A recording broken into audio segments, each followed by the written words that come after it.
We actually sent someone down to the weather office in Shanghai who had to stand over the shoulder of a government employee who had the radar on their computer, and they were allowed to take a picture every 10 minutes of the radar screen and then text it to us.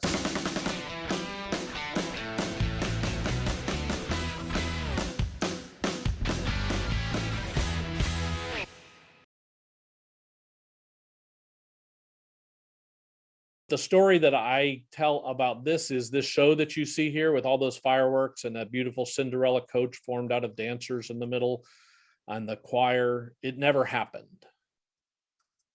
These photos are all from dress rehearsal.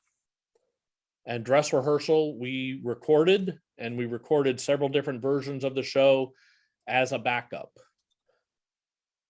Because this was monsoon season in Shanghai, and on the day of the grand opening, the weather forecast was not good. And we had a backup plan. And I'll get to the backup plan in a second, but we went, me and I was the executive producer, and Matt Almos, who's a colleague of mine, who's a creative director. We went and met with Bob C and Bob I in the hotel to explain to them, if it rains, this is what we're going to do. And they bought off on it. They understood it. They said, but it's not going to rain, right? And I said, I don't know that. I just need to tell you that we have a plan in case it does. And they agreed and understood. One of the things we discovered in working in China is that the weather is top secret. What do I mean by that? We all had iPhones, but the Chinese government doesn't allow you access to weather radar in China.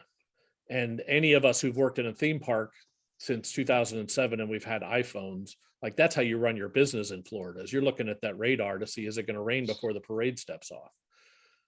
So what did we do? We actually sent someone down to the weather office in Shanghai who had to stand over the shoulder of a government employee who had the radar on their computer, and they were allowed to take a picture every 10 minutes of the radar screen and then text it to us. And Matt and myself are standing outside the Evergreen Playhouse, which is a theater within Shanghai Disneyland, looking at our phone, and I still have all of these pictures of all of the radar as the giant green wave was coming towards the resort. And we called Bob Chapek and we said, Bob, we have to go to rain plan. And we called him at 4:30. 4:30, all the guests were in Treasure Cove having dinner. Like they were already here.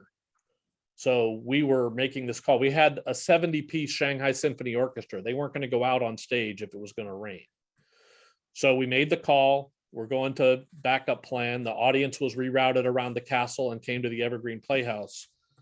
And what we had done was we had shot the show without any executives, without any star talent as a background.